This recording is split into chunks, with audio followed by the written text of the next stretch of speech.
আসসালামু আলাইকুম। আমি তোমাদের সাজিদ শিহাব ভাইয়া। আজকের ভিডিওর আলোচ্য বিষয় হচ্ছে গুচ্ছ এ ইউনিটের প্রথম মেরিটে কত সিরিয়াল পর্যন্ত সাবজেক্ট পাবে, অর্থাৎ গুচ্ছ তো রেজাল্ট আজকে দিয়ে দিল এ ইউনিটের, তো এ ইউনিটে কত পজিশন পর্যন্ত প্রথম মেরিটে সাবজেক্ট পাবে, এই বিষয়টাই আজকে আমি তোমাদের সাথে আলোচনা করব।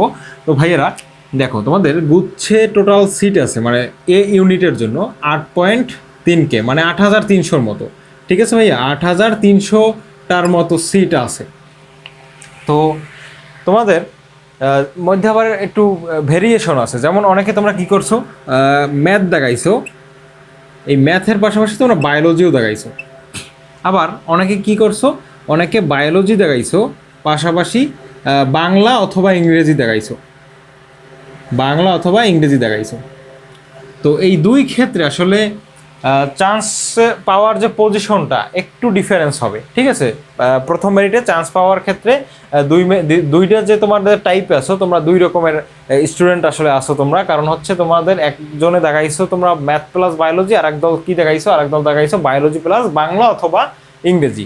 তো যারা ম্যাথের পাশাপাশি বায়োলজি দেখাইছো তাদের ক্ষেত্রে আমি বলবো যে তোমার পজিশন যদি মোটামুটি 10,000-এর ভিতরে থাকে, ঠিক আছে, 10,000-এর ভেতরে যদি তোমার পজিশন থাকে তাহলে তুমি প্রথম মেরিটে একটা সিট পেতে পারো। তো 10,000 পর্যন্ত না গেলেও অন্তত 9,000-এর মধ্যেও যদি তুমি থাকো, 9,000-এর মধ্যে যদি তুমি থাকো তাহলে নিশ্চিতভাবে বলা যায় তোমার একটা চান্স হবে ইনশাল্লাহ। ঠিক আছে, তারপরে যারা বায়োলজি প্লাস বাংলা অথবা ইংরেজি দেখাইছো তাদের ক্ষেত্রে আমি বলবো প্রথম মেরিটে চান্স পাওয়ার জন্য তুমি যদি 7,500 থেকে 8,000-এর মধ্যে যদি তোমার পজিশনটা থাকে তাহলে তুমি প্রথম মেরিটে সাবজেক্ট পেয়ে যাবা, যদি ঠিকঠাকভাবে তোমার সাবজেক্ট চয়েসটা তুমি দিতে পারো। এখন অনেকে আবার বলবা যে ভাইয়া আমার পজিশন হইতেছে 15,000, আমি চান্স পাবো কিনা, বা এবছর গুচ্ছে কয়টা মেরিট দিবে। তো আমি তোমাদের উদ্দেশ্যে বলতে চাই, তো প্রথম মেরিট তো দিবে, প্রথম মেরিটে মোটামুটি বেশিরভাগ স্টুডেন্টই সাবজেক্ট চয়েসটা দিবে। তো সাবজেক্ট চয়েস দিলে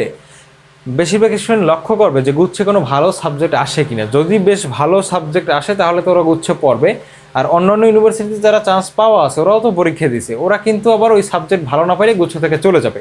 তো সেক্ষেত্রে দ্বিতীয় মেরিটের সময় কিন্তু বেশ ভালো পরিমাণে একটা স্টুডেন্ট টানবে। ঠিক আছে, তো ওইখানে কিন্তু ওয়েটিং থেকে অনেকেই চান্স পাবে। তো তোমরা যারা মোটামুটি 12-13 হাজারের ভিতরে আসো তোমরা আশা রাখো। ঠিক আছে, 13,000 বা সর্বোচ্চ 14,000 পর্যন্ত ম্যাথ যারা দেখাইছো, 14,000 পর্যন্ত যারা সিরিয়ালের মধ্যে আসো তারা আসলে আশা রাখতে পারো। আর যারা আসলে 14K সিরিয়ালের মধ্যে নাই, তুমি ধরে নিবা যে তুমি চান্স পাবা না।